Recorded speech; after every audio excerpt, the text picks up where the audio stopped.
Welcome to ENSCO INSIGHTS, where we explore the latest missions, technologies, and discoveries with the minds shaping the future of space exploration. Hi, I'm your host, Brooke Brown. SpaceX has significantly brought down the cost of going to space with reusable boosters that return and land, and the recovery and recycling of payload fairings. Our next guest should know something about doing just that. But he says he and his company are aiming to make space access even more affordable and efficient to further enable a wide range of applications, from Earth observation to scientific research. Jim Cantrell is a renowned aerospace engineer and the CEO and president of Phantom Space. With a career spanning more than a couple of decades, he has played pivotal roles in shaping the modern space industry. From his early days as a founding member of SpaceX, a company where he was a key player in the startup stages, to his current endeavors at Phantom Space, Cantrell has consistently pushed the boundaries of space technology and innovation. Welcome, Jim. Pleasure to be here. Thanks for having me. Do you believe we really can continue to lower the cost of rocket launches and space travel? And if so, how? So over the last 30 years since I've been in the business, we've seen the cost of launch come down by a factor of 10. And a lot of that has been due to SpaceX and how they have implemented reusability and higher launch rates in the launch space. And what we see in the future is literally a bifurcation, with SpaceX going to this larger Starship launch vehicle, which is really aimed at deploying tens of thousands of Starlink satellites and settling Mars. And the other bifurcation is the emergence of the small mass-produced launchers like we're building at Phantom, which, if you want to think of it this way, the Starship's the Greyhound and will become the Uber. And we'll continue with more and more flight experience and more flight rate to push the cost of getting to space even down further. That's a very interesting perspective. Now, you talk a lot about small satellites. What are the key advantages of small satellites, and how is Phantom Space pushing the boundaries of small space technology? So small satellites arguably started in the very beginning of the space age with Explorer 1, which was a very small one because our launch vehicles were not very good. The Russians got the good launch vehicles in the 50s, and ours were much smaller and less capable, so we had to build smaller satellites. Over time, these grew in the US and in the West to the size of a school bus, but now they've come down to the size of a loaf of bread, in some cases even smaller. And what we're finding is both the cost comes down when the satellites get smaller, and the microelectronics that go inside of it, much of which comes out of your cell phone, actually enables these satellites to do things that these large school bus size satellites would do in the past. And so what we have today now is an ecosystem where over 3,000 satellites were launched last year, and about 95% of them were small, meaning they're several hundred pounds or smaller. So the size of a small student apartment refrigerator, or even down to the size of a loaf of bread. So the advantage really is the ability to get more of those in space, and to have networks like Starlink, for example, which I'm coming to you over Starlink here. So all this is going through space, and these are all through small satellites. So it is really the equivalent of your microcomputers and your telephones that we all enjoy terrestrially, but happening in space. How does Phantom Space plan to utilize small satellites for Earth observation, communication, and other applications? So we build launch vehicles, we build satellites, and we also build a constellation we call Phantom Cloud, which is a set of data centers in space. So ultimately, we look to connect Earth to space through a platform, a digital space platform, where space enterprises begin at a keyboard and live on our space data network. And those will all be done through small satellites. We don't need the same kind of massive numbers of satellites that a broadband like Starlink needs. And we can do this with a small satellite platform, and we can also launch them with our smaller launch vehicle. So our customers who are building imaging satellites to take pictures of the Earth, who are providing data backhaul from Earth-based sources and so on, can go through our network. Our network can host compute capabilities, AI, and big data kinds of applications to create value that we can't even imagine today. How is Phantom Space leveraging satellite data to provide innovative data services, and what industries do you see benefiting most from these services? So first off, our satellite constellation, Phantom Cloud, will provide data backhaul for satellites in orbit. So think of this as a network in space, a Wi-Fi network. Right now, satellites have to talk to ground stations as they fly over them. So they're only flying over a single ground station maybe 2 or 3 times a day for 12 minutes apiece. So very, very slow connectivity, kind of like bulletin board systems in the 80s. And so what Phantom Cloud will do is to allow that connectivity to happen, getting that data back to its users in minutes rather than hours. And this will speed up the pace of space commerce, particularly when data return is important. The second part of it is, again, taking advantage of this idea of big data in space. If you have this data flow, then how can we create a value out of that? Our mobile phones are great examples of this. If you have ever looked at any of the traffic or map applications, you can see where Google Maps, for example, or Apple Maps will show you where traffic is. And that's because our cell phones are all giving their GPS coordinates and the speed at which they're traveling to a data center somewhere here in North America that then uses AI on that to create maps of how dense the traffic is. And so that sort of idea of taking advantage of inherent data that's not proprietary and creating great value out of it is what we will do with the data flow through space. The other side of it then is also what kind of data can you uniquely store and process in space that you don't necessarily want to do on Earth, or you want to do in addition to what you do on Earth. So this can be infrastructure critical data that, in case people are worried about weather phenomenon, disasters of various sorts happening, things like that won't affect things in space physically. So you can put data there. The crypto community loves the idea of putting their crypto hash in space to process cryptocurrencies through space where there is no regulatory body that regulates it. And therefore, they feel a lot safer with that sort of application running in space. Personally, I think that we don't really know what all the applications will be, and we'll be crowdsourcing this kind of innovation by having an open platform for people to do such things in the future. Thank you for that insight. What do you see as the key challenges and opportunities in the emerging space data economy? Yeah, the key challenges are really kind of keeping the costs down, the capital requirements down to a realistic level. That's always been the challenge of the space industry. Engineers can dream things up that are so expensive nobody can afford them.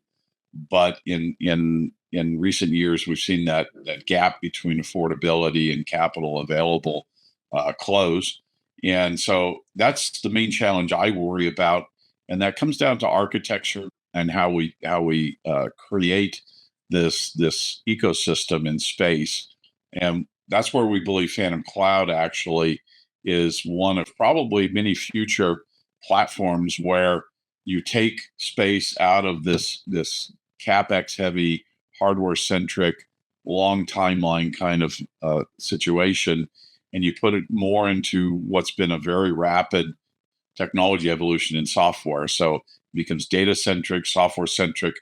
And imagine what you could do if you could create a space company through just your keyboard, never have to build those things that go into space, but use somebody else's. It's a lot like using Squarespace versus having to create your own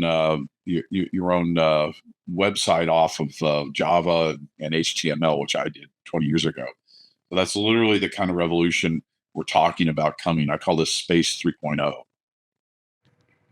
Small satellite sounds like a large endeavor. is Phantom Space going solo on all this, or are you partnering with any other commercial entities or collaborating with any other government agencies? So we have a $300 million NASA launch services contract. They're certainly a customer. We have many other companies who have bought launch services from us. We've built a satellite for a customer already. We did that in the first couple of years in our business. And where we see this going is only upwards. We see increased government interest in what we're doing. We see increased commercial interest. We believe that every launch vehicle that we can build and fly, we'll be able to sell. There seems to be very little market risk there. And we're seeing enormous market signals coming out of the satellite side. Customers that want us to build their satellites and fly them on our vehicle. So on the other side of things, on the supply chain, we have a very robust supply chain philosophy. We don't build everything ourselves. We buy some of it from our commercial partners. But we also build those things that we can't economically buy or there's not a reliable supply of. For example, valves on our launch vehicles. You would think valves you could go to the store and buy. You think of Ace Hardware, right? But valves for rockets turned out to be very specialized, and there's just not a very robust supply chain. So we build them ourselves. Our structures, our tanks, we build all of that ourselves. We buy our engines because there are a number of companies that are building really great engines that we're partnered with. So we don't have to go out and find the financing to spend $50 to $100 million to develop our own engines. In the big picture, what do you see the role of public-private partnerships evolving in the space industry? Yeah, so I got in trouble with NASA when I interviewed for the number 3 slot about 5 years ago, when they asked me what my view of private-public partnerships were, and I said I thought that was the future of NASA. And, within about 5 minutes, I could tell they didn't want me around. And I could tell within about 10 minutes, I didn't want the job. So my view is pretty clearly that NASA and other DoD agencies are increasingly going to rely on commercial capabilities. The debt in this country is inarguably in a very bad position. It's cut into fundamental dollars that used to be available for research and development, for development of various systems and so forth. So what's happening is the government is going from a nation state centric kind of economy in their use cases. I'm talking DoD and NASA in particular, to a more commercial centric partnership. So the DoD simply isn't going to be able to pay for all the R&D that they used to, and they're going to have to rely more and more on commercial capabilities. Same is true of NASA. In a way, as a taxpayer, I think this is a better system because it puts NASA and the DoD back into more mission-oriented agencies rather than captive to the political forces that care about, how many people and constituents in their district are getting jobs from these agencies and how much money gets distributed by these agencies in their districts. These agencies really do need to be mission-oriented. We are going to take a short break, but we will be right back with more with Jim Cantrell, CEO and President of Phantom Space. And when we return, we will learn more about the potential issues caused by all these satellites in space and what long-term plans Phantom Space has to advance space exploration. So don't go away.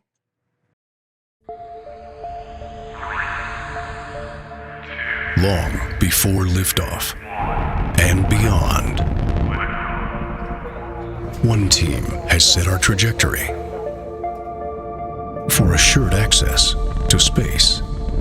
Engines throttling up. By taking ideas Go and throttle up. to reality. We are ENSCO, Aerospace Engineering. Welcome back to ENSCO Insights. We are talking with Jim Cantrell, CEO and President of Phantom Space. Jim, with more satellites orbiting the Earth every day, a growing concern is space debris. Are you concerned about this? Yes, I think anybody who operates anything in space is concerned about the debris problem. And I would separate the problem really into two things: is how many satellites do we have, which I don't necessarily consider debris, but some, I guess, the larger satellites consider the smaller ones debris in that sense.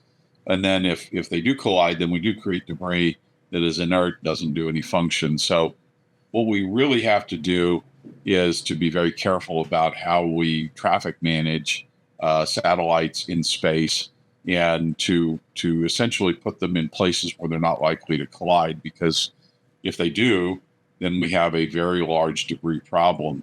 One of the reasons why we never want to see space warfare ever break out in space would be that there's a kinetic action on the part of somebody that would blow up satellites, and that would then create a debris cloud, which creates more debris. So these things tend to snowball, if you will, and it becomes places in space will become uninhabitable for other satellites. So there's a number of solutions to this. It's not a problem that is going to kill us tomorrow, and it's a little bit like the climate change argument. There's a lot of people who think it's something we have to solve today. There's a lot of people who think it's a problem that evolution will take care of. The reality is, and most people don't understand, is once you put a satellite in space, it doesn't stay there forever. The Earth has an atmosphere, and that atmosphere slowly hits the satellite particle by particle and brings that satellite down by slowing it down infinitesimally small amounts every time a molecule hits it. So some satellites, say in the 300-400 kilometer range, will only be up there for months. Some in the 800 kilometer range will be up there for tens of years. And so it's just, eventually the Earth does clean itself out. It's a question of time scale. But it's important to think of space as a bit like the freeway system in Los Angeles or any other big city, where you have a lot of vehicles or satellites that are on the main highways, on the main freeways. It's clogged. And the reason for this is a lot of these larger launch vehicles drop, hundreds of satellites off in the same orbit.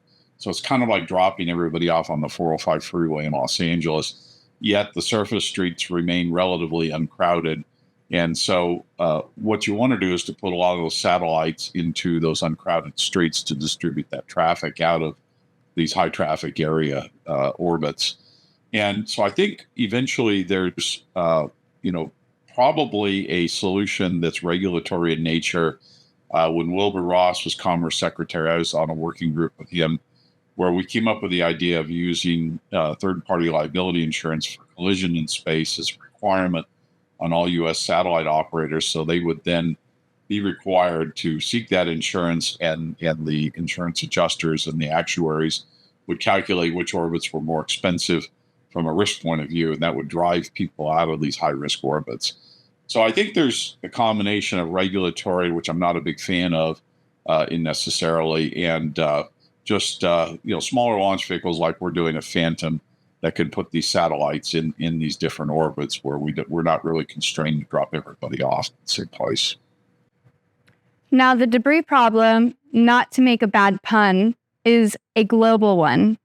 What do you think should be done to gain international cooperation to mitigate the risks associated with space debris?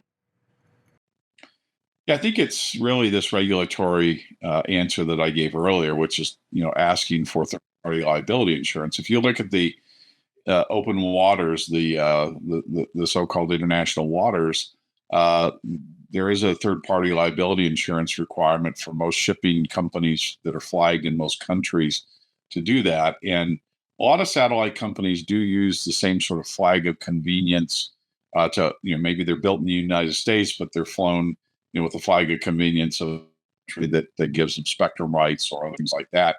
So if this is probably one of the few legitimate things for a body like the United Nations to do, which would be to get together sort of the regulatory bodies around the world and agree that, this is a problem we need to avoid, and here's the answer. So I think the U.S. can lead that and should lead that, and I'm hoping the Trump administration takes that lead again.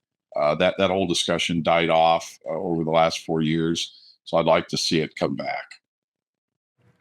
So Phantom Space is celebrating its 5-year anniversary this year.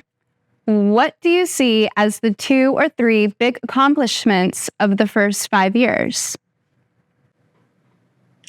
Yeah, it's a good question. The first biggest accomplishment is surviving, right? In a startup environment, survival is not assured by any means. And we've lived through a lot of carnage among launch companies. And to be clear, we see ourselves as much more than a launch company. We see ourselves really as a data company that's based in space that we happen to have to make launchers.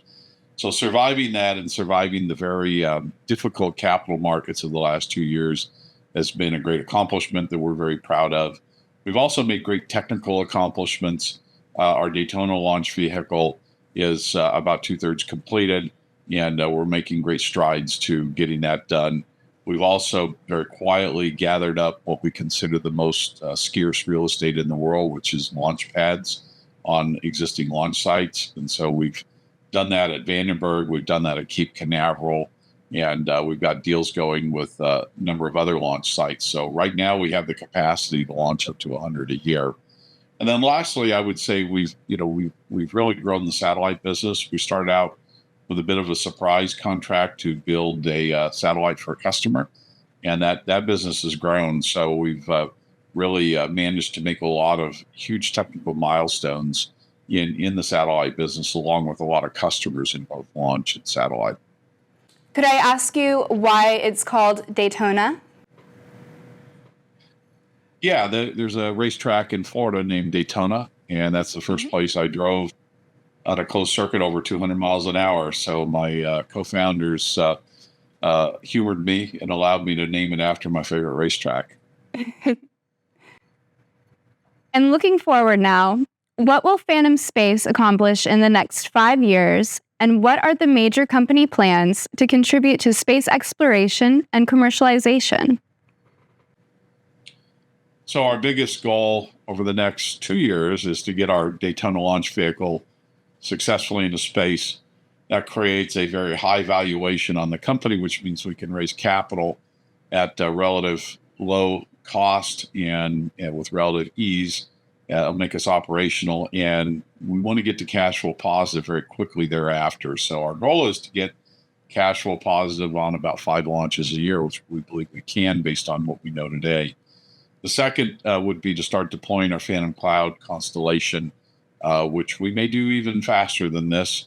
We're currently evaluating how we get that deployed even quicker.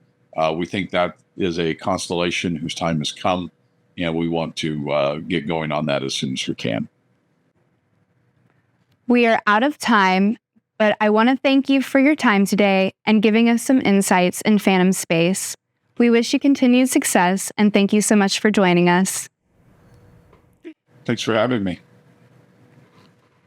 Thanks for watching ENSCO INSIGHTS. Be sure to stay connected to Space Intel Report for the latest updates on the space industry. And check back here for the next episode of ENSCO INSIGHTS as we continue to probe the fascinating world of space exploration and technology. I'm Brooke Brown. See you next time.